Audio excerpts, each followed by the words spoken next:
வணக்கம். இது தமிழ் குரலின் மெய்ப்பட பேச இன்றைய சிறப்பு விருந்தினர் மரியாதைக்குரிய மூத்த பத்திரிகையாளர், அரசியல் திறன் ஆய்வாளர் ஐயா திருமிகு தராசே ஷியாம் அவர்கள். சார் வணக்கம். சார் வணக்கம். வளவன் பிரதமர் ரொம்ப ஆணவமா இருக்காருங்க, அதுல ஒன்றும் சந்தேகம் இல்லை. அந்த ஆணவத்துக்காவது சரியான அடி கொடுக்கப்பட வேண்டும் என்பதுதான் கருத்து. அதாவது தோல்வி கூட இல்லை, படுதோல்வி ஏற்படும். இன்னொரு விஷயம் பாத்தீங்க அப்படின்னா, காங்கிரஸ் சொன்னதை அவர் நல்லா ட்விஸ்ட் பண்ணிருக்கிறாரு. இன்இக்வாலிட்டி ஜாஸ்தியா இருக்கு, வெல்த் சார்ந்து நாங்க சர்வே எடுப்போம் என்று சொன்னதற்கு பெண்களிடம் இருக்கக்கூடிய, குறிப்பாக நம்முடைய தங்கைகள் அம்மாட்ட இருக்கக்கூடிய தங்க வெள்ளி நகையெல்லாம் புடுங்கி இல்லாதவங்களுக்கு கொடுத்துருவாங்க அல்லது இஸ்லாமியர்களுக்கு கொடுத்து விடுவார்கள் என்பது அது பெண்களுடைய அந்த ஒரு அச்சத்தை ஏற்படுத்துவது. அதை நம்ம இன்னும் எப்படி சார் பாக்குறது? தாலிக்கே ஆபத்துன்னு சொல்றாரு, தாலிக்கே ஆபத்து அப்படின்னு சொல்றாரு. ஆக்சுவலா இந்த நாட்டுல இருப்பவர்களுக்கு இல்லாதவர்களுக்குமான வித்தியாசம் ரொம்ப அதிகமாயிட்டே வருது. பிரதமர் எந்த இடத்துல எக்ஸ்போஸ் ஆகிறாருன்னா, அவர் குறிப்பிட்ட சில நண்பர்களுக்காகத்தான் அவர் எல்லா சலுகைகளும் காட்டுறாரு அப்படிங்கிற விஷயம் பளிச்சுன்னு எல்லாத்துக்குமே தெரியுது. ஒரு ஏர்போர்ட்ல இருந்து இன்னைக்கு ரயில்வே ஸ்டேஷன் வரைக்கும், ரயில் வரைக்கும் தனியார் மயமாக்க போறாங்க. தனியார் மயமாக்குறதும் ஒரு குறிப்பிட்ட நிறுவனங்களுக்கு தான். ஒரு காலத்துலங்க பிஎஸ்என்எல் எவ்வளவு பெரிய ஒரு நிறுவனமா இருந்துச்சு, எவ்வளவு தூரம் அவங்க தொலைத்தொடர்புல பெரிய அளவுக்கு முன்னேறி இருந்தாங்க. விஎஸ்என்எல் அதுதான் நம்மளோட இன்டர்நெட்டுக்கே ஆதிங்க. 1994-95 காலகட்டம். அப்பதான் முதல்ல நெட்டு வருது. 12,000 ரூபாங்க. ஷெல் அக்கௌண்ட்னு பேரு. வெறும் எழுத்து மட்டும் தான் வரும் உங்க கம்ப்யூட்டர்ல. 56 kbps தான் ஸ்பீடே, மொத்த ஸ்பீடே. அதுக்கு பிறகு டிசிபி ஐபி அக்கௌண்ட் வந்துச்சு. அதுலதான் படம் வருங்க, கிராபிக்ஸ் வரும். மொத்தமே இவ்வளவுதான். நீங்க நெட் பாத்தீங்கன்னா டெலிபோன் பேச முடியாது, டெலிபோன் லைனோட அது கனெக்டட். 2004 பிராட்பேண்ட் வரும்போது 256 kbps. அப்பதான் நெட் பேசினாலும், நெட் பார்த்தாலும் டெலிபோன் பேச முடியுங்கிற அந்த வசதி வந்துச்சு. ஆனா அதுக்கு பிறகு எல்லா முன்னேற்றங்களும் யார் கையில போய் சிக்கி இருக்குன்னு பாருங்க. நம்மளோட நெட்டு கனெக்டிவிட்டியோட எல்லா முன்னேற்றங்களும் குறிப்பிட்ட நிறுவனங்கள் கையில தான் இருக்கு. ஆனா பிஎஸ்என்எல் அவ்வளவு பெரிய ஒரு ஸ்டேட் நிறுவனங்க, இன்னைக்கு என்ன நிலைமையில இருக்கு யோசிச்சு பாருங்க. அவங்களோட எல்லா விதமான சலுகைகளும் பறிக்கப்பட்டு விட்டன. பிஎஸ்என்எல் எம்ப்ளாயிஸ் நம்பரை குறைச்சாச்சு. இன்னும் சொல்ல போனால் பல இடங்கள்ல பென்ஷன் வழங்கப்படவில்லை, அந்த புகார்களும் வர ஆரம்பிச்சிருச்சு. நியாயமா பார்த்தா நம்ம நாட்டுல இருக்கிற எல்லா டெலிபோன் போஸ்ட், எல்லா டெலிபோன் கனெக்ஷனும் பிஎஸ்என்எலுக்கு சொந்தம். அப்போ கனெக்டிவிட்டிங்கிற ஒரு மாபெரும் விஞ்ஞானம் முன்னேறி வரும்போது முதல் பெனிஃபிட் யாருக்கு கிடைச்சிருக்கணும்? பிஎஸ்என்எல் தானே கிடைச்சிருக்கணும். ஆனா யாருக்கு கிடைச்சது? அப்ப அது எப்படி 10 வருஷம் ஆட்சியில பிரதமர் அந்த சலுகைகளை காட்டலன்னு எப்படி சொல்ல முடியும்? நியாயமா பார்த்தா பிரதமர் என்ன பண்ணிருக்கணும்? பிஎஸ்என்எலுக்குலாம் அந்த அவ்வளவு சலுகையும் காட்டியிருக்கணும். இப்படி நீங்க இது நான் சொல்றது ஒரு உதாரணங்க. நீங்க ஏர்போர்ட், முக்காவாசி ஏர்போர்ட்ல போய் இறங்குனீங்கன்னா அதானி ஏர்போர்ட் தான் எல்லாமே. ஆனா ஏர்போர்ட்டுக்கு நிலம் கொடுத்த போது என்ன கண்டிஷன்ல நிலம் கொடுத்தாங்க பெரியவங்களா? நம்ம மெட்ராஸ் ஏர்போர்ட்டுக்கே ஓமந்தூரார் கொடுத்த நிலங்க என்ன கண்டிஷன்? அது ஸ்டேட் என்டர்பிரைஸ். ஒரு அரசாங்கம் ஏர்போர்ட்டுக்கு நிலம் தேடும் போது நம்ம கொடுக்கணும்னு இலவசமா கொடுத்த நிலம். அதை தூக்கி அதானிக்கு தார வார்க்கிறதுக்கு இவருக்கு என்ன உரிமை இருக்கு? இவர் என்ன பிரதமர் தானே, 5 வருஷம் ஆட்சியில் இருப்பாரு, 5 வருஷம் ஆட்சியில இல்லாம போவாரு. ஆனா ஃபார் ரீச்சிங் சேஞ்சஸ் கொண்டு இந்த நாட்டுல திருத்தவே முடியாத மாறுதல்களை எல்லாம் கொண்டு உள்ள திணிச்சிட்டாரு. அப்படி இருக்கும்போது இவரு காங்கிரஸ் அந்த மாதிரி செய்யுதுன்னு சொல்லி அவர் புலம்புறதே ரொம்ப பைத்தியக்காரர். காங்கிரஸை பலமுறை நம்ம பனிஷ் பண்ணியிருக்கோம். ராஜீவ் காந்தி காலத்துல 400 சீட்டு இருந்தது. அடுத்த தேர்தலில் எவ்வளவு சீட்டு வந்தாங்க? 200க்கு கீழே நம்ம பனிஷ் பண்ணியிருக்கோம். பிபி சிங் ஆட்சி வந்தது. எத்தனை முறை காங்கிரஸ் தண்டனைக்குள்ளா இருக்கிறது? அப்படின்னா இவங்களுக்கு தண்டனை கொடுக்கணுங்கிறத பிரதமரே ஒத்துக்கிற மாதிரிலாம் ஆகுது. இந்த டைம் டியூரேஷன் சார், முதல் கட்ட வாக்குப்பதிவு முடிந்து 2 நாட்களுக்குள்ள பிரதமர் கடைசி அஸ்திரத்தை எடுக்கிறார் அப்படின்னா சில தகவல்கள் அவங்களுக்கு போயிருக்கு அப்படின்னு நம்ம எடுத்துக்கணும். கண்டிப்பாங்க. அதாவது எப்போதுமே நீங்க தேர்தல் முடிஞ்ச உடனேயே எல்லா கட்சிகளுமே சில சர்வேகள் எடுப்பாங்க. உதாரணமா கொடுத்த பணம் ஒழுங்கா போய் சேர்ந்ததா, அப்புறம் வேலை ஒழுங்கா பார்த்தாங்களா. பல நேரங்களில் வேட்பாளர்களை போட்டிருப்பாங்க, சரியா வேலை பார்த்திருக்க மாட்டாங்க. பொறுப்பு அமைச்சர்கள் இருப்பாங்க, சரியா வேலை பார்த்திருக்க மாட்டாங்க. இது எல்லாமே தலைமை இந்த ஃபிகர்ஸை கலெக்ட் பண்ணும். அப்படி கலெக்ட் பண்ணும்போது உண்மையிலேயே என்ன ஸ்கோப் இருக்குங்கிறதே அவங்க தெரிஞ்சுக்குவாங்க. உளவுத்துறை ஒரு தகவல் கொடுக்கும். ஆனா இது இண்டிபெண்டன்ட் சர்வே. போன தடவை 2019 அதிமுக அப்படியான சர்வே நடத்துச்சுங்க. அப்போ மக்களவை தேர்தலில் ஒன்றும் ஜெயிக்க முடியாதுங்கிற ஒரு ரிசல்ட் தெரிஞ்சிருச்சு. மக்களவை தேர்தலோடு சேர்த்து 18 சட்டமன்ற இடைத்தேர்தல், அதுலயும் அதிமுக வீக்கா இருந்துச்சு. அடுத்தாப்புல உடனே ஒரு 4 சட்டமன்ற தேர்தல் அறிவிக்க வச்சு அது 18ஓட சேர்த்து வந்திருக்க வேண்டிய நாளுங்க. அதை தனியா நடத்தினாங்க. அதுல வந்து ஃபுல் அண்ட் ஃபுல் வந்து அதிமுக கான்சன்ட்ரேட் பண்ணி அப்படிதான் இந்த மெஜாரிட்டியை தக்க வச்சது. இன்னமும் பாமக நிறுவனர் டாக்டர் ராமதாஸ் சொல்லுவாரு, எங்களோட கோஆபரேஷன் இருந்ததுனாலதான் நீங்க ஆட்சியில இருந்தீங்க. என்ன காரணம்னா அந்த 18 நாள் 22 சட்டமன்ற தொகுதியில கூட்டணி கட்சிகளுக்கு எந்த பங்கும் கொடுக்கல. ஃபுல் அண்ட் ஃபுல் அதிமுகவே நின்றுச்சு. அப்படி நிற்கும் போதுதான் அவங்க வந்து 9 சீட்டோ 8 சீட்டோ ஜெயிச்சாங்க. அதுலதான் அந்த மெஜாரிட்டியை அவங்க தக்க வச்சாங்க. ஏன்னா 122ல இருந்து 116க்கு மெஜாரிட்டி லெவலுக்கு இறங்கிட்டாங்க. 117க்கும் கீழே இருந்தாங்க. மெஜாரிட்டி இல்லாம தான் அந்த அரசாங்கம் நடந்துகிட்டு இருந்தது பிஜேபி தயவால. பிஜேபி அதை அப்பப்போ சொல்லி காட்டும், எங்க தயவுல தானே நீங்க வந்து ஆட்சியை வச்சிருந்தீங்க அப்படின்னு. இதெல்லாம் வந்து ஒரு 4-5 வருஷம் கழிச்சு மனக்கசப்புகள் ஏற்படும் போது, தோழமை உணர்வு முறியும் போது வெளிவருகிற பகிரங்க உண்மை. ஆனா அது அப்பவே நம்ம சொல்லியிருப்போம். நீங்க பழைய வீடியோக்கள் எடுத்து பாத்தீங்கன்னா அப்பவே சொல்லியிருப்பேன். ஆனா யாரும் அதை வந்து பொருட்படுத்தி இருக்க மாட்டாங்க. இன்னைக்கு அது எல்லாமே வெட்ட வெளிச்சமா தெரியுது.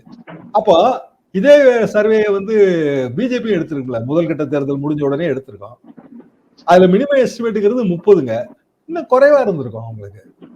தமிழ்நாட்டை வந்து ஆகா ஓஹோ லயன் அண்ணாமலை தான் வந்து மிகப்பெரிய தலைவர், அவர் வந்து எல்லாரையும் விட பெரியவர், அண்ணாவை விட பெரியவர் இப்படின்னு அது ஒரு சொற்பிம்பம் இருந்துச்சு. அங்க பயங்கரமா டெல்லியில விபூதி அடிச்சு வச்சிருந்தாரு இவரு. இப்ப அது எல்லாமே வந்து வெளியில தெரிஞ்சிருக்கும். இங்க தமிழ்நாட்டுல எதுவுமே போனி ஆகாது பிஜேபிக்கு அப்படிங்கிறது நல்லாவே தெரிஞ்சிருக்கும். அது பிராக்டிகலி ஸ்பீக்கிங்க ஒரு 25 to 28 இடங்கள்ல பிஜேபி டெபாசிட் போயிடும். அதான் பிராக்டிகல் ரியாலிட்டி. இது தெரிய வரும் இல்லையா?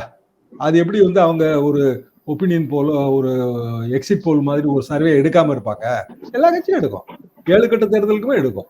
தமிழ்நாட்டுல இப்ப நம்ம எடுத்து முடிச்சிருப்போம். வட மாநிலங்கள்ல இப்ப எடுப்பாங்க. இந்த தேர்தல் முடிஞ்ச, இந்த வாக்குப்பதிவு முடிஞ்ச பிறகு எடுப்பாங்க. அப்ப எடுக்கதான் கோர்ஸ் கரெக்ஷன் வரும்.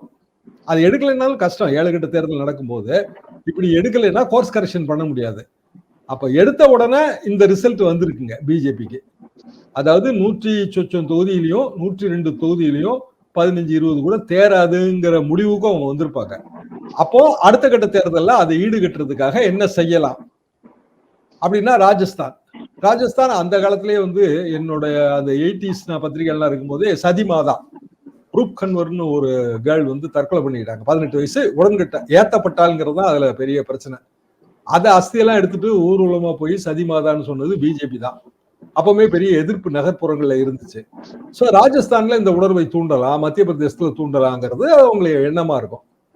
இந்த பாகிஸ்தான் உணர்வு, அப்புறம் வந்து முஸ்லிம்களுக்கு ஆதரவானதுங்கிற ஒரு சொற்பிம்பம், அப்புறம் வந்து இந்த இந்து மத உணர்வுகளை தூண்டி விடுதல், இது எல்லாம் வந்து இப்போ ஒர்க் அவுட் ஆகாது. அதை இவங்க புரிஞ்சுக்கல. என்ன காரணம்னா வேலையின்மையும் பொருளாதாரமும் தான் இந்த தேர்தலோட பிரச்சனை, மதம் அல்ல.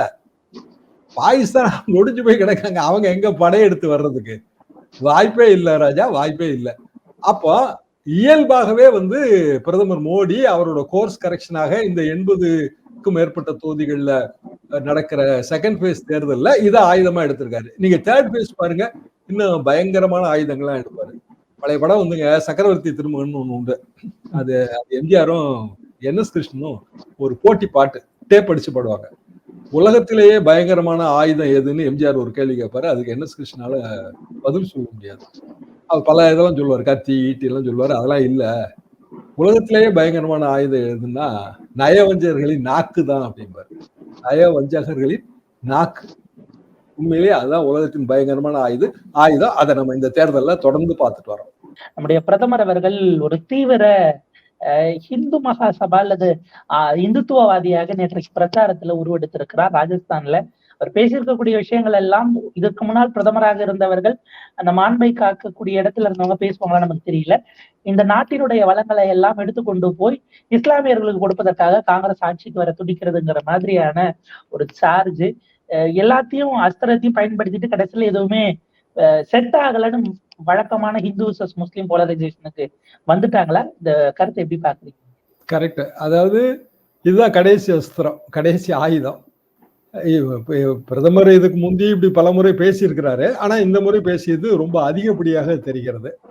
என்ன காரணம் அப்படின்னா, நாட்டின் எல்லா வளங்களையும் எடுத்து இஸ்லாமியர்களுக்கு கொடுப்பது அப்படிங்கிற அந்த மன்மோகன் சிங் வீடியோவே டாக்டர்டு வீடியோ. அதுவே வந்து இணையத்துல முழு வீடியோ இருக்கு.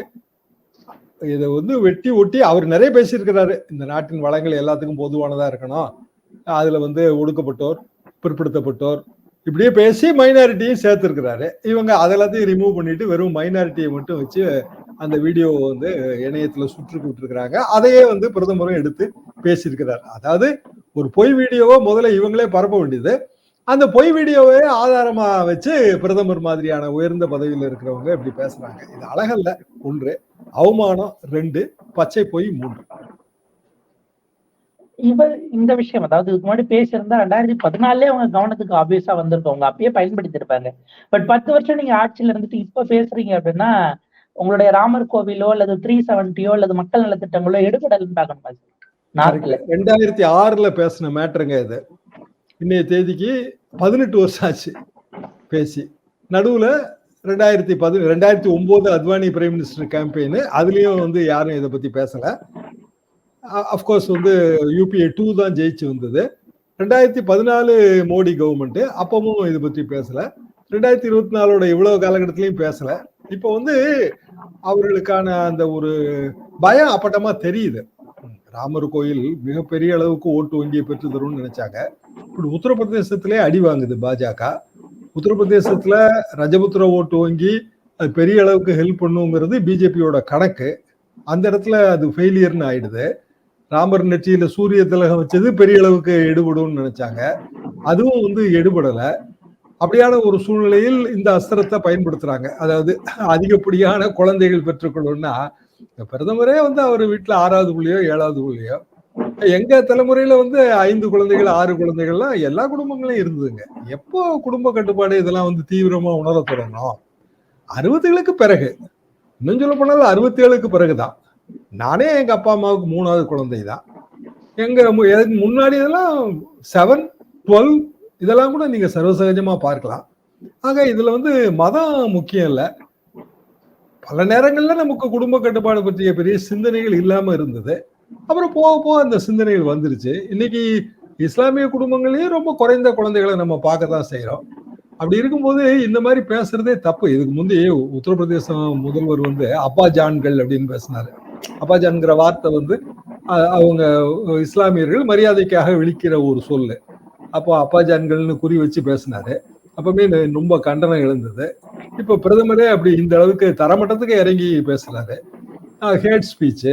ஒரு நடவடிக்கையும் இது வரைக்கும் தேர்தல் ஆணையம் எடுத்ததா தெரியல. உச்சநீதிமன்றம் சூமோட்டோவா நடவடிக்கை எடுக்கணுங்க. ஏற்கனவே பழைய தீர்ப்பு இருக்கு சூமோட்டோவா எடுக்கணும்னு. ஒன்னும் அவங்க எடுத்த மாதிரி தெரியல. யாராவது இதை உச்சநீதிமன்றத்துக்கு கொண்டு போகணும். ஒட்டுமொத்தத்துல வந்து பாரதிய ஜனதா ஃபர்ஸ்ட் ஃபேஸ்ல பெரிய தோல்விங்கிறது எல்லாருக்குமே தெரியும். தமிழ்நாட்டுல எல்லாம் எந்த வாய்ப்பும் கிடையாது. செகண்ட் ஃபேஸ்லயுமே வந்து கேரளால எந்த வாய்ப்புமே கிடையாது. செகண்ட் ஃபேஸ்ல இருக்கிற அந்த தொகுதிகள் கிட்டத்தட்ட 80க்கும் மேற்பட்ட தொகுதிகளை பார்த்தா ஒரு 10-20 வந்தாலே ஆச்சரியங்கிற மாதிரி தான் தெரியுது. ஆக மொத்தத்துல ஒரு 182 தொகுதி ஃபர்ஸ்ட் அண்ட் செகண்ட் ஃபேஸ். 182 தொகுதிக்கே வந்து 50 தொகுதி பிஜேபி ஜெயிச்சா ரொம்ப ரொம்ப ஆச்சரியம். அப்போ எடுத்த எடுப்புலயே வந்து 130 தொகுதி நான் பிஜேபி பிளாக்குக்கு போகுது. இப்போ இன்னும் அடுத்தடுத்த கட்ட தேர்தல்கள் இருக்கு. கால்குலேஷன்ஸ் எல்லாமே பிஜேபிக்கு அகேன்ஸ்டா இருக்கு. வெளிநாட்டு பத்திரிகைகளும் அகேன்ஸ்டா வந்து கருத்து சொல்ல ஆரம்பிச்சிட்டாங்க. எலான் மஸ்க் மாதிரி ஒருத்தர் வந்து அவர் அப்பாயின்மெண்ட்டை கேன்சல் பண்ற அளவுக்கு போயாச்சு. என்ன காரணம் அப்படின்னா, இப்போ ரொம்ப ஃப்ளூயிடா இருக்கு, மோடி மீண்டும் பிரதமர் ஆவாங்கிற நம்பிக்கை இல்ல. இந்திய நாட்டோட பிரதமர் அவரை சந்திக்கிறதுக்கு ஒரு வெளிநாட்டில இருந்து ஒரு முதலீட்டாளர், ஆனா அந்த அப்பாயின்மெண்ட்டே அவர் கேன்சல் பண்றாருங்கும் போது அது மறைமுகமா பல சங்கேத செய்திகளை உணர்த்துது. இதெல்லாம் வச்சுதான் பிரதமர் வந்து அவரோட கடைசி அஸ்திரம் தேசபக்தி, மதத்துக்கு ஆபத்து, இந்த 2 தவிர வேற அஸ்திரமே கிடையாதுங்க. 10 வருஷம் ஆட்சி, எவ்வளவோ சாதனைகளை பத்தி பேச வேண்டிய பிரதமர் அதெல்லாம் ஒண்ணுமே சொல்லாம கடைசியா வந்து அவர் எதில் கொண்டு போய் முடிப்பாருன்னா, தேசபக்தி, தேசத்துக்கு ஆபத்து, பாகிஸ்தான் வந்து நம்ம மேல படையெடுக்குது, இல்லைன்னா பாகிஸ்தானால நம்ம தேசம் டெரரைசம் கூடுது, அர்பன் டெரரைஸ்ட்ங்கிற வார்த்தையெல்லாம் பயன்படுத்தி இருக்கிறாரு. அப்ப நீங்க என்னத்தை கண்ட்ரோல் பண்ணீங்க? 10 வருஷம் ஆட்சியில் இருந்தீங்கல்ல, அர்பன் டெரரைஸ்ட் எல்லாம் ஒழிச்சிருக்கணும்ல. கருப்பு பணத்தை ஒழிச்ச கதையெல்லாம் இருக்கு. கருப்பு பணத்தை ஒழிச்சிட்டோன்னு சொன்னாங்க, கடைசியில வந்து அதுல அது அப்படியான ஒரு செயல்பாடே வந்து சிஸ்டத்துல இல்ல, நல்லாவே தெரியுது. குட்டி மோடி அப்படின்னு இங்க இருக்கக்கூடிய பாஜக அன்போடு அழைக்கப்படுகிற அண்ணாமலை நேற்று அவர் ஒரு விஷயத்தை இதே போல எடுக்கிறாரு. அந்த நியூஸ மறுத்து இருக்கிறாங்க. அதாவது ஓட்டு போடாதவரை திமுகவினர் கும்பலாக தாக்கி 7 பேர் சேர்ந்து ஒரு பெண்ணை கொண்டிருக்கிறார்கள் ஸ்ரீமுஷ்ணம் அருகே அப்படின்ற மாதிரி சில வாட்ஸ்அப் ஃபார்வர்டு வந்து அது மீடியா நியூஸ் ஆகி பிறகு கண்டனம் அப்படிங்கிற லெவலுக்கு போயிருக்கு. இப்ப போலீஸ் மறுப்பும் தெரிவிச்சிருக்கிறாங்க. அரசியல்வாதிகள் இப்படி பண்ண மாட்டாங்கிறது அடிப்படை தானே சரி. எங்களுக்கு ஓட்டு போடலன்னா அடிச்சு கொல்ற அளவுக்கு தாக்குற அளவுக்கு போவாங்கன்னு ஒரு அரசியல் தலைவர் நினைப்பாரா? அப்படி யாரும் பண்ணுவாங்களா? அரசியல் தலைவர் நினைக்க மாட்டாங்க. ஆனா என்ன தமிழ்நாட்டுல இவ்வளவு வெயில் அடிக்கிறதுக்கும் காரணம் திமுக தான். அண்ணாமலைட்ட கேட்டீங்கன்னா சொல்லுவாரு, பயங்கரமான வெயிலுங்க, போன தடவை இந்த வெயில் அடிச்சுதா, ஏன் இந்த வெயில் அடிச்சுது, ஏன் வெயில் அடிக்குது, எல்லாமே கழக ஆட்சிகளின் விளைவு தாங்க அப்படின்னு சொல்லுவாரு. அவ்வளவுதான். அது அவரோட ஒரு என்ன சொல்ல, அவரோட லாஸ்ட் ரிசார்ட் மாதிரி அதை சொல்லிட்டே இருக்காரு. அண்ணாமலை சாயம் எப்போ விழுக்குன்னு நினைக்கிறீங்க? அவரோட பிறந்த நாள் வருது பார்த்தீங்களா, ஜூன் 4ஆம் தேதி, அன்னைக்கு விழுத்துருமாருங்க. ஒரு நிறைய கேள்வி சார். இப்ப பாஜக அதற்கு எதிரான அணிகள் அப்படிங்கிறத இதுக்கப்புறம் இடி ஐடி எல்லாம் டார்கெட் பண்ணுமா? ஏன்னா பிரதமர் இப்ப இந்த லெவலுக்கு இறங்கிட்டாரு. அவங்களுக்கு ஒரு பூட்டப்படுமா? ஏன்னா கடந்த காலத்தில் தேர்தல் ஆணையம் பால் தாக்கரேவுக்கு 6 ஆண்டுகள் தடை விதித்தது. ஒரு தேர்தல்ல போட்டியிடவும் வாக்கு செலுத்தவும். ஏன்னா அவர் 10 வருஷத்துக்கு முன்னாடி மத ரீதியாக பேசினார் என்பதற்காக. அப்படிப்பட்ட சூழல்ல இன்னைக்கு அதே மொழிகள் போல தேர்தல் ஆணையம் செயல்படும் நம்பலாமா? நிறைவா நம்பவே வேண்டியது இல்ல. தேர்தல் ஆணையத்துக்கு எங்க முதுகெலும்பு இருக்கு? அதான் முறிச்சாச்சு. நம்ம புதிய சட்ட திருத்தம் கொண்டு வந்து முதுகெலும்பு முறிச்சாச்சு.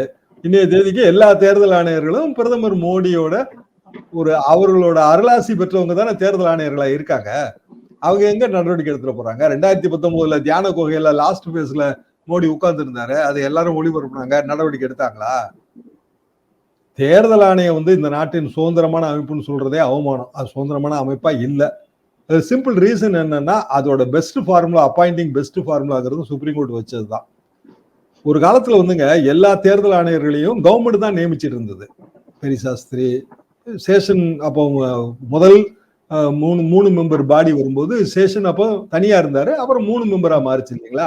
எல்லாமே கவர்மெண்ட் நியமிச்சிட்டு இருந்து பிரச்சனை இல்லாம இருந்துச்சு. என்னன்னா ஓரளவுக்கு அவங்க நேர்மையா நடந்துக்கிட்டாங்க, பாரபட்சம் இல்லாம. அதுக்கு பிறகு இந்த புகார்கள் வந்த உடனே தான் அந்த ஃபார்முலாவை சுப்ரீம் கோர்ட் கொண்டு வந்தது. ஒருத்தர் கவர்மெண்ட் சைடு, ஒருத்தர் எதிர்கட்சிகள் சைடு, ஒருத்தர் சுப்ரீம் கோர்ட்டோட தலைமை நீதிபதி. இதுல என்ன பெரிய பிரச்சனையை அவங்க பார்த்துட்டாங்க? தலைமை நீதிபதியை தூக்கிட்டு அதுவும் பிரதமர் அப்பாயிண்டின்னு சட்டத்தையே திருத்தினாங்க. அப்ப நீங்க எல்லா தீர்ப்பையும் திருத்தலாம் அப்படின்னா அப்புறம் எதுக்கு தீர்ப்பே வழங்கணும்? அப்ப ஆட்டோமேட்டிக்காவே அதுல பேலன்ஸே இல்லாம போயிருது. லெவல் பிளேயிங் ஃபீல்டு இல்ல. 3 பேர்ல 2 பேர் மோடி அப்பாயிண்டி. அப்ப அவங்க என்ன பண்ணிட போறாங்க? மோடி என்ன சொன்னாலும் சரின்னு தான் போக போறாங்க. நடவடிக்கை எடுத்துருவாங்களா? எடுக்க மாட்டாங்க. அப்ப எப்போ நடவடிக்கை எடுக்கப்படும்? மோடி ஆட்சி அகன்ற பிறகு திருப்பி பழைய ஹேட் ஸ்பீச் எடுத்து சுப்ரீம் கோர்ட்டுக்கு போய் வழக்கு தொடர்ந்து அதுக்கு பிறகு நம்ம நடவடிக்கை எடுக்கலாம். அதுக்குள்ள மோடியே ரிட்டையர் ஆயிடுவாரு. ஏன்னா அவங்க கட்சி ரூல்ஸ் படி 75 இயர்ஸ்க்கு மேல பதவிக்கு வர முடியாது. அதனால அவர் இதெல்லாத்தையும் வச்சுதான் துணிச்சலா பேசுறாருங்க. சரி, வெளிநாட்டுல மோடி மீண்டும் வருவார் அப்படின்னு ஒரு 3 மாசத்துக்கு முன்னாடி ரொம்ப சொல்லிட்டு இருந்தாங்க. என்னோட நண்பர்களே, நீங்க என்னங்க தப்பா கால்குலேட் பண்றீங்க? நீங்க என்ன 250 சொல்றீங்க? வாய்ப்பே கிடையாதுங்க. மொத்தம் 400 ஆப்கி பார் சாக்கோ பார், இதுதான் அவங்க சொல்லிட்டே இருந்தாங்க தொடர்ந்து. ஆப்கி பார் சாக்கோ பார். கடைசியில இப்ப அவங்களே கொஞ்சம் கம்மியா தாங்க தெரியுது. கொஞ்சம் கம்மியா, ஒவ்வொரு ஃபேஸுக்கும் குறைச்சிக்கிட்டே வராங்க. கொஞ்சம் குறையிற மாதிரி தெரியுது. எவ்வளவுங்க குறைவுன்னு? கொஞ்சம் 300 எடுக்கிறது கஷ்டம் தாங்க அப்படின்னு இப்ப சொல்ல ஆரம்பிச்சிட்டாங்க. அப்போ 3வது ஃபேஸ் 4வது ஃபேஸ் முடியும் போது இன்னும் கொஞ்சம் கம்மியா தெரியுதுங்க. ஒரு 250 வரைக்கும் வருமா? கடைசியில் நம்ம ஃபிகருக்கு நிக்க போறாங்க. எனக்கு நல்லா தெரியும். என்ன காரணம்னா, ஆப்போசிஷனோட unity, index of opposition unity ரொம்ப அதிகமா இருக்கு. ஆப்போசிஷன் யூனிட்டி இல்லாத மாநிலங்கள்லயே யார் ஜெயிச்சாலும் நான் பிஜேபி தான். அது வெஸ்ட் பெங்காலா இருந்தாலும் சரி, கேரளாவா இருந்தாலும் சரி. அப்போ ஒட்டு மொத்தத்துல வெறுமனே ஆப்போசிஷன் பாக்குறத விட நான் பிஜேபின்னு பாத்தீங்கன்னா உங்களுக்கு இந்த ரிசல்ட் தெளிவா தெரியும். பிஜேபி இவ்வளவு இடம் எடுக்க வாய்ப்பு, நான் பிஜேபி எடுக்கிறதுக்கு இவ்வளவு வாய்ப்பு. அந்த நான் பிஜேபிக்கு நீங்க என்ன பேர் வேணாலும் வச்சுக்கோங்க. அது திரிணாமுல் காங்கிரஸ் வெஸ்ட் பெங்கால்ல வச்சுக்கோங்க, இல்ல சிபிஎம்னு கேரளால வச்சுக்கோங்க. நீங்க என்ன பேர் வேணாலும் வச்சுக்கோங்க. அல்டிமேட்டா கடைசியில எல்லாரும் நான் பிஜேபிங்கிற அந்த லைன் அப்ல தான் வருவாங்க. அந்த லைன் அப் தனக்கு எதிராக இருக்கிறது என்பது மோடிக்கு தெளிவாக தெரியும். திரு எஸ்.ஒய். குரேஷி அவர்கள் ஒரு ட்வீட் ஒண்ணு போட்டிருந்தாரு. மார்ச் மாதம் 400 என்பார்கள், அப்படியே தள்ளி தள்ளி எல்லாம் கடைசியில பார்த்தா 150 நிக்கும், நான் மாம்பழம் விலைய சொன்னது. அந்த மாதிரி ஒரு விஷயமா அல்போன்சோ மாம்பழம் அப்படின்னாரு. அதை நினைவு கூர்ந்து அந்த இதோடு நம்ம முடிக்கலாம். பாப்போம் சார், ஒரு விரிவான உரையாடல். ஒரு பிரதமர் அவரை பொறுப்பெடுத்துக் கொண்ட அரசமைப்பு சட்டத்திற்கு மாறாக இப்படி வெளிப்படையாக பேசுவது அப்படிங்கிறது இதுவரைக்கும் அந்த இடத்தில் இருந்தவர்கள் என்ன மாதிரியான ஒரு இன்ட்ரெஸ்டிங்கான ஃபேக்டர் நம்ம கவர்னர் ஓட்டு போட்டது. அதாவதுங்க, ஹோம் ஸ்டேட்ல ஒரு கவர்னரா இருக்க முடியாது, அது அடிப்படை. அப்போ நீங்க நேட்டிவிட்டியை மாத்தினா தான் இங்க ஓட்டு போட முடியும். அப்ப அவர் பீகார் நேட்டிவ், பீகார்ல ஓட்டு இருக்கும். தமிழ்நாட்டுக்கு வந்துட்டாருன்னா தமிழ்நாடு நேட்டிவா மாறுறாரு, தமிழ்நாட்டுல ஓட்டு போட்டா. அப்படின்னா தமிழ்நாட்டு கவர்னரா இருக்க முடியாது. இதே ஆர்குமெண்ட் வந்து கேரளால சதாசிவம் ஓட்டு போட்டாருங்க இதுக்கு முந்தி, கேரளா கவர்னர். இதே ஆர்குமெண்ட் வந்துச்சு. ஏன் வந்து மீண்டும் இவரும் அதை செய்யறாரு? அப்ப அதுவும் மோடியோட அருளாசியா? இந்த இவ்வளவு கேள்வி இருக்கு. அவங்க கேடர்ஸாக வேற இடத்துல ஐஏஎஸ் ஐபிஎஸ் ஆபீசரா இருந்தா அப்ப போஸ்டல் பேலட் மாதிரி போடலாம் இல்லைங்களா? போஸ்டல் பேலட் போடலாங்க, எங்க இருந்து வேணாலும் போடலாம், அது வேற விஷயம். ஆனா நம்ம இங்க ஓட்டிங் ரைட்டை எக்ஸர்சைஸ் பண்ணோம்னா உங்க ஓட்டை அங்க இருந்து நீங்க மாத்திருக்கணும். மாத்திருப்பாரு, மாத்தாம வந்து வாக்காளர் பட்டியலில் சேர முடியாது. இப்ப தமிழ்நாட்டு வாக்காளர் பட்டியலில் சேர்ந்த ஆளுநர் ரவியோட நேட்டிவிட்டி எது? தமிழ்நாடு தானே. அப்படின்னா இதுதானே ஒரு ஹோம் ஸ்டேட். அப்ப ஹோம் ஸ்டேட்ல கவர்னரா இருக்க கூடாதுல்ல? நாங்கள் ஜெயித்து வந்தால் எலக்ட்ரல் பாண்டை கூட திரும்ப கொண்டு வரலாம் அப்படின்னு தற்போதைய காபந்து அரசு நிதியமைச்சர் சொல்லியிருக்கிறாங்க, மத்திய நிதியமைச்சர். அப்ப என்னனாலும் நாங்க திரும்ப நாங்க நினைக்கிறதான் செய்வோம் அப்படிங்கறதுதான் ஒன் வேர்ட் ஸ்டேட்மெண்டா சார்? அந்த ஆணவத்துக்கு தாங்க அடி கொடுக்கணும்னு நினைக்கிறோம். இப்ப எலக்ட்ரல் பாண்ட் ஸ்கீமை சுப்ரீம் கோர்ட் வந்து அது இல்லீகல்னு சொல்லிடுச்சு. என்ன சிம்பிள் ரீசன்? அவங்களே சொல்றாங்க, செக்கு மூலமா அரசியல் கட்சிக்கு நன்கொடை கொடுக்கும் போது முதலாளிகள்லாம் தயங்குறாங்க. செக் போட்டு கொடுத்தா அவங்களோட பேர் தெரிஞ்சிடும்னு. ஆமா, பேர் தெரிஞ்சுதானே நன்கொடை கொடுக்கணும் நீங்க. அப்ப வந்து அனாமத்தா நன்கொடை கொடுத்தா அது என்னங்க அர்த்தம்? அப்ப எங்க வீட்டு வாசல்ல யாராவது நாளைக்கு 1 கோடி ரூபாய் கொண்டு வந்து வச்சுட்டு போனாங்கன்னா அது எனக்கு வந்து நன்கொடைன்னு எடுத்துக்கலாமா? ஈடிக்காரன் வந்து கண்ணில் விரல விட்டு ஆட்ட மாட்டான். இன்னைக்கு வந்து நயினார் நாகேந்திரனோட 4 கோடி ரூபாய்க்கு ஹைகோர்ட்ல பெட்டிஷன் போட்டிருக்காங்க, அது நம்பர் ஆயிருக்கு. 4 கோடி ரூபாய். அது ஈடிக்கு ஃபர்ஸ்ட் ரெஸ்பாண்டன்ட் ஈடி ஏன் நடவடிக்கை எடுக்கலன்னு ஒரு இண்டிபெண்டன்ட் வேட்பாளர், அவர் தொகுதியில் நின்ற இண்டிபெண்டன்ட் வேட்பாளர் சுயேட்சை ஹைகோர்ட்ல பெட்டிஷன் போட்டிருக்காரு. ஹைகோர்ட் என்ன முடிவு எடுக்க போகுதுன்னு தெரியல. ஆனா இது எந்த அளவுக்கு வந்து ஈடி நடவடிக்கை எடுக்கல, ஈடி பாரபட்சம் காட்டுதுங்கிறது எல்லாருக்கும் தெரியுது. பிரதமர் வந்து எல்லாமே சென்ட்ரல் அமைப்புலாம் புனிதமானது, ஊழல் பெயர் வழிகளை எதிர்த்ததுன்னு சொல்றாரு. முதல்ல நீங்க என்னவா இருக்கீங்க? ஒரு நிறுவனம் நஷ்டத்துல இருக்கிற நிறுவனம் எப்படி நன்கொடை கொடுக்க முடியும்? ஒரு நிறுவனம் 5 கோடி ரூபாய் சம்பாதிக்குது, 15 கோடி ரூபாய் நன்கொடை கொடுக்குமா? அப்படி எத்தனை நிறுவனம் பட்டியலிடப்பட்டிருக்கிறது? எல்லாத்தையும் சேர்த்து தானே உச்ச நீதிமன்றம் அந்த முடிவுக்கு வந்தது. எத்தனை வருஷமா நடந்த ஆர்குமெண்ட், அதுக்கு பிறகு வந்த முடிவு அது. அப்ப அதையே தான் நாங்க திருப்பி கொண்டு வருவோம்னா அனானிமஸ் அப்படிங்கறதானே இதுல முக்கியம். அதாவது பேர் தெரியாத நன்கொடைகள் என்பது அது சரியா? அப்படின்னா அரசியல் கட்சிகளுக்கு மட்டும்தான் பேர் தெரியாத நன்கொடை வரணுமா? தனி மனிதர்களுக்கு வரலாமா? அதுக்கும் நீங்க விலை கொடுப்பீங்களா? இந்த கேள்வி எல்லாம் இருக்குல்ல அதுல. சரி, கட்சி என்னங்க, நம்ம தானேங்க கட்சி, நம்ம வச்சதுதானே கட்சி, நம்ம வச்சதுதானே பிஜேபி, நம்ம வச்சதுதானே மோடி. அப்போ நமக்கு என்ன விதியோ அதுதானே எல்லாத்துக்கும். அப்ப நமக்கு வந்து இன்கம் டாக்ஸ்ல என்னென்ன விதிகள் இருக்கு தனி மனிதனுக்கு, அது அப்படியே வந்து கட்சிகளுக்கும் அப்ளிகபிள் தானே. அப்ப நீங்க வந்து இத்தனை ரூபாய்க்கு மேல கேஷ் வாங்க முடியாது அப்படின்னா செக் மூலமா கொடுக்கலாம். அப்ப ஒரு நிறுவனம் ப்ராஃபிட்ல இத்தனை சதவீதம் தான் கொடுக்கணுங்கிறது விதி. எல்லாத்தையும் நீங்க மாத்துனீங்க. மாத்தி தேர்தல் பத்திரம் ஆயிரக்கணக்கான கோடி ரூபா இன்னைக்கு ஒண்ணுன்னா அது அம்பலப்படுது. அதெல்லாம் ஒண்ணும் இல்லைங்க, தேர்தல் பத்திரம் மோசடிங்கிறதெல்லாம் ஒரு மேட்டுக்குடி சிந்தனைன்னு முதல்ல சொல்லிட்டு இருந்தாங்க. இப்ப அது வந்து கிரவுண்ட்ல வந்து ரியாலிட்டியா பிரதிபலிக்குது. பிஜேபி ஊழலே செய்யாத கட்சிங்கிறது மாதிரி பிஜேபி தான் ஊழல் அதிகமா செஞ்ச கட்சிங்கிறது வந்துருச்சு. அப்ப அதெல்லாம் சமாளிக்கிறதுக்கு இப்படி எல்லாம் பேசிட்டே போறாங்க. நிதியமைச்சர் நிர்மலா சீதாராமன் அவங்க வந்து இன்னொரு மோடிங்க. அவங்க பேசுறதெல்லாம் வந்து ஆணவத்தின் உச்சகட்டமா தான் இருக்கும் எப்போதுமே. அவங்க ஏதோ ஒரு உயர்ந்த பெடஸ்டல்ல இருக்கிற மாதிரி. ஆனா அவங்க வீட்டுக்காரரே வந்து அவங்கள போட்டு வாங்குன்னு வாங்குறாரு பிரபாகர். அவர் கேட்கிற கேள்விக்கு அவங்களால பதில் சொல்ல முடியல. இப்படியான ஒரு சூழல் வந்து இந்த நாட்டுல நிலவும். பல விதமான விஷயங்கள், அதாவது எல்லாமே விசித்திரமாக இருக்கிறது. பட் தீர்ப்பு மக்களிடம் அவங்க என்ன கொடுத்திருக்கிறாங்க அப்படிங்கிறதும் அடுத்தடுத்த நிலைகள்ல இது எந்த லெவலுக்கு அவர்களுடைய அந்த அச்சம் அப்படிங்கிறத வெளிப்படுத்துறாங்க அப்படிங்கிறத நம்ம பார்க்கலாம். நேரத்துக்கும் கருத்துக்களுக்கும் ரொம்ப நன்றி.